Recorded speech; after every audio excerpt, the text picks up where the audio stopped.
Manchester City versus West Ham. Our game in hand. Not really a game in hand. Let's be honest. We've all kind of known that Man City away is going to be a frightening prospect, a game I'm not looking forward to at all. I just think Man City are in such good form now. They're going for the title.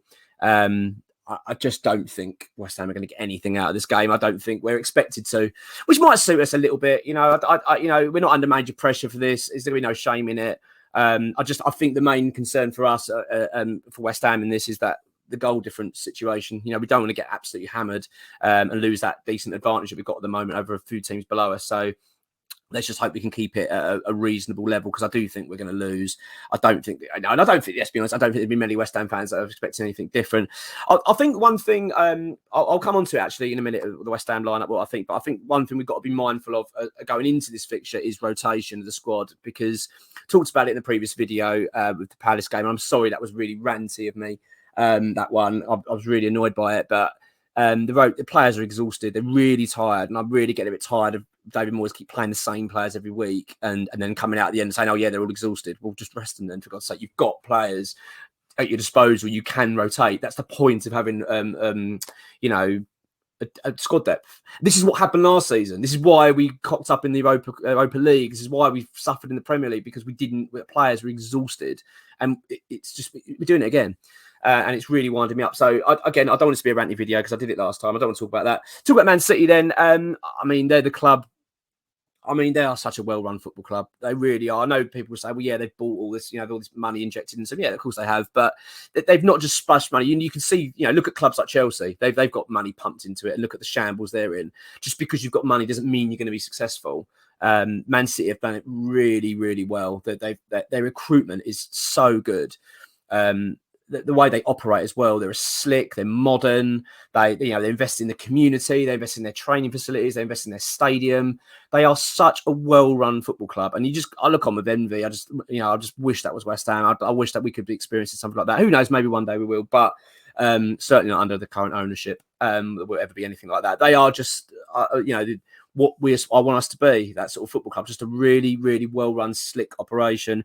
And it's not just, even the back, I'm talking about the business of it. It's on the pitch, isn't it? They're just a really well-run football club.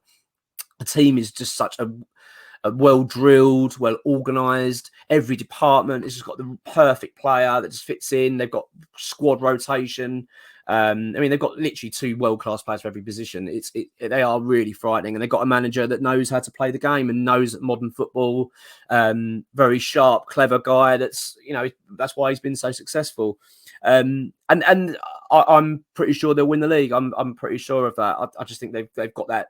I think because now they've been challenging for titles for so long, it's almost like it's starting to become in their DNA a little bit now. The club, it's like they're used to it. They're used to the pressure. They stand up on the big occasions. That Arsenal performance the other night, 4-1, wasn't it? And they just dismantled Arsenal. And there's not many teams that can say that against Arsenal, but they really did. They were just far better. And you think there's the games that the whole world was watching. It was deemed sort of title decider, and Man City made it look like a training ground game. They were just comfortable, dealt with it, I really admire Man City. I really do. And I like what they, as I've just touched on, I like what they do as a club for Manchester. And I think they are a very, very good club. But obviously, but having said that, they have got issues going on. We know that they've financial fair play issues going on. They've broken many rules. They've got problems, and they could well be big problems coming up for that football club at the moment. But that aside, they're a very good club, and well, fair play to them. But it'd be interesting to see what actually happens out of that.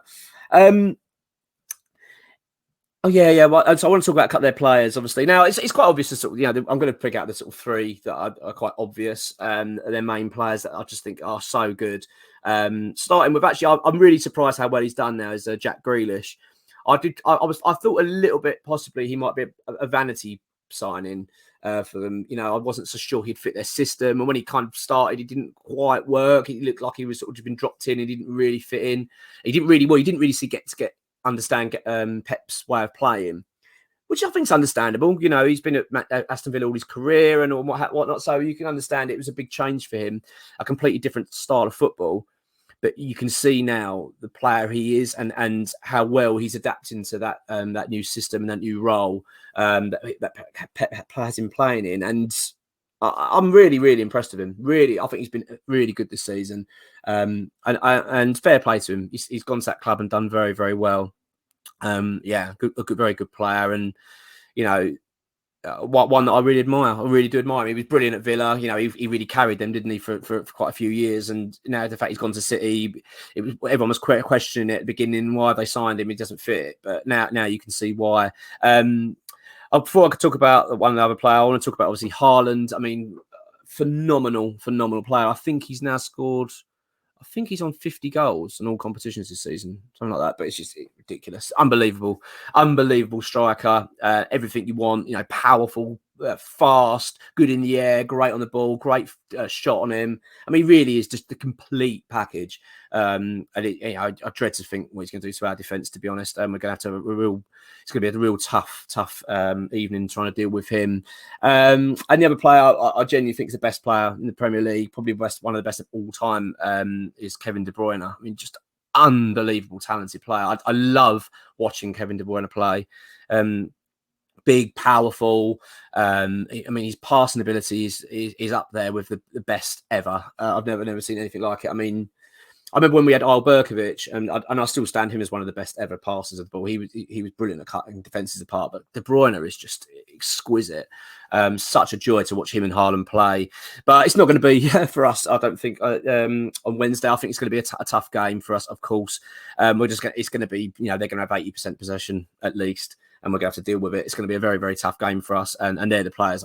You can't look much further than them. They've got world-class players over the pitch, but yeah, I'm really impressed with them. This is an interesting one, this game for us, because it's almost like, and I hate feeling like this, but it's almost like a bit of a write-off. I'm not too invested in it. I'm not, as I say, I'm kind of just looking at it thinking, I hope we don't embarrass ourselves. Hope we can, you know, show a bit of fight, go in there and try and put a good performance, but I'm not expecting much else out of it, I'm being honest. And I think with the games we've got coming up, and I'm talking about the Premier League and the semi-finals of the Conference League, I'm looking at this game thinking, let's just get it out of the way. And let's utilise our squad depth now. David Moyes has to rest players for this game. He cannot play his first team, his strongest team for this game. It would be, if he does, then I'm sorry, that is idiotic. It really is moronic. I'll be absolutely furious if I see of the same team that we saw against Crystal Palace. I'll be really, really wound up, because that has infuriated me that he's played those players in that game anyway, because they were clearly exhausted, and yet he played them. And if he does the same against City, then I'm genuinely starting to think, well, do you actually understand what you're doing? Because we've got so many big games coming up. We've got the Europa Conference League, as I've said, semi-final coming up. Man United at home on the Sunday. That's a winnable game for us. It's at home. It's, you know, it's an exciting day. It's a bank holiday weekend. You know, the atmosphere will be great. You kind of think that's a game we should focus on. Rest up for City. Just give it a little rest. I'm not saying, you know, wave a white flag and don't give it a go. But I'm saying still play a team to go and get a result, but rest some of the players that are clearly needing it. So I'm actually quite interested in what your teams are for this. Now, I'll read all the comments as much as I can. I always try and reply to everything. So please do leave your comments and let me know what you think the team should be. I'm going to go a bit rogue on this one. I think we've got to really, really rest some players. This is my team. I was debating the goalkeeper change, but no, I'm going to stick with Fabianski. And also I was thinking I'm going to stick also with Soufal at right back. Only because I just think we need he's in good form at the moment, Soufal. He's playing well. I know he's exhausted, but I just think against City I do think we need him to play. So I'm going to say Fabianski in goal, Soufal, Ogbonna and Kira as my centre backs, and Creswell as a left back. In midfield, I'm going to rest Declan Rice and have Downs partner in Paqueta. And in front of them, I want Manuel Lanzini to play. I'd have as the wingers Ben Rama and Fornals. I know Fornals was pretty poor against Palace, but I think we need to rest some players. And I'd have Cornet up front. And I'd rest Antonio. And the reason I'm not playing Ings, he hasn't got any pace. He just doesn't fit our system at all. He's a bit of a luxury player for us, and I wouldn't call him luxury. I just think he's a player. He doesn't fit our system. You just throw him on to make a goal. At the moment, I don't really see where he fits, which is a bit of a shame. But that's what I would have.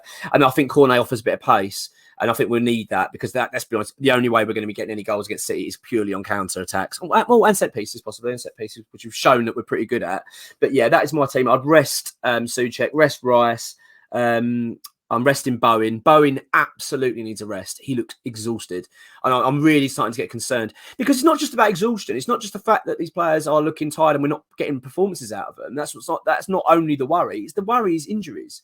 These players are going to get injured eventually. We are at a crucial period, not only in our season, but in the club's history. We could lift a trophy. We are literally on the cusp of lifting a trophy and getting European football again next season. And he's literally running these players into the ground.